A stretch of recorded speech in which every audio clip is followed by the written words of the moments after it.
تو پھر اس میں سے راستہ نکلے گا۔ وہی بات ہے آثار ربی ان یہدینی سواء السبیل، امید ہے میرا رب مجھے سیدھا رستہ دکھائے گا۔ اس شخص نے سوچا کہ ٹھیک ہے میں سچائی کے رستے پر ہوں، میں راستے پہ ہوں، تو پھر میری اس سچائی سے ہی راستہ نکلے گا، راستے سے ابھرے گی، اور پھر جب میں اس راستے پہ چلوں گا تو اس راستے سے سچائی بھی ملے گی۔ گویا اس کی سچائی کی بنا پر راستے کھلیں گے، اور ان رستوں کے اوپر چلنے کی بنا پر اس پر مزید سچائی کھلے گی۔ یہ جب اس کو ایک پتہ چلا کہ یہ ایک پروسیس ہے اندر اور باہر کو سمجھنے کا، تو اس ہمت کے ساتھ وہ آگے بڑھا، اور اس نے سوچا کہ منزلیں خود بنائے گا وہ شخص، خواہشوں کو دوام خود دے گا، اپنی ہمت کو خود بڑھائے گا، اپنے رستوں کو پاٹ پائے گا۔ اس نے سوچا کہ منزل تو میں نے خود بنانی ہے، یہ جو میں سوچ رہا ہوں کہ منزل ہے یا نہیں ہے،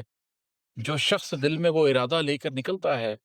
اور پامال راستوں سے ہٹ کر ایک نئے راستے پہ جاتا ہے، وہ منزل تو اپنی خود بناتا ہے، منزل تو نکل ہی آتی ہے، منزل نہ بھی ہو تو وہ بنا لیتا ہوتا ہے۔ وہ اپنی خواہشوں کو خود دوام دے گا، اگر اس کی خواہشوں میں دوام نہیں ہے تو جب وہ ہمت سے آگے بڑھے گا اور اپنے آپ کو حوصلہ دے گا تو اسی سے اس کی خواہش قائم ہوگی۔ اگر وہ اپنے گھر پہ بیٹھا رہے گا تو خواہش پہ آہستہ آہستہ مر جائے گی، لیکن اگر وہ اس کے پیچھے چلے گا تو خواہشوں کو دوام خود دے گا، اپنی ہمت کو خود بڑھائے گا، اپنے رستوں کو پاٹ پائے گا۔ ہمت بڑھانے کے لیے کوئی اور نہیں آئے گا، وہ شخص اپنی ہمت کو خود بڑھائے گا، اکیلا رہ گیا، سب نے سفر میں اس کا ساتھ چھوڑ دیا، کوئی بات نہیں، وہ اپنی ہمت کو خود بڑھائے گا، اپنے رستوں کو پاٹ پائے گا اور اپنے راستوں کو پاٹے گا، اپنے راستوں کو کور کرے گا۔ ایک امید ایک قلب کی آگ، سوچ نے تھام لی شعور کی باگ۔ ایک یہ امید جو اس کی سوچ میں پیدا ہوئی ہے، اور ایک وہ جو قلب کے اندر آگ پیدا ہوئی ہے،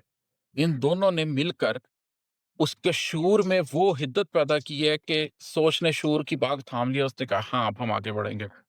ہو گیا پوری ذات کا احراز، ایک لہجے پہ کھل گئے کچھ راز۔ جب اس کو یہ راز پتا چل گیا کہ منزل تو میرے اندر ہی ہے، میں ہی راستہ ہوں، میں ہی منزل ہوں، میں ہی ہمت ہوں، میں نے ہی اس سارے سفر کو طے کرنا ہے،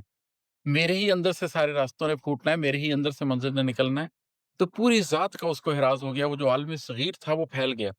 اور ایک لہجے میں کھل گئے کچھ راز، اور وہ جو کچھ راز تھے وہ اسی لہجے میں اس کے اوپر کھل گئے کہ زندگی میں آگے کیسے بڑھنا ہے۔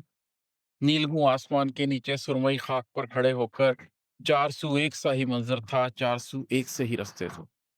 اور ہر راستہ حقیقت تھا اور ہر راستہ عقیدت تھا۔ مشرق و مغرب و جنوب و شمال، جس طرف بھی نظر پڑی اس کی اسی رستے پہ کھل رہے تھے کمال۔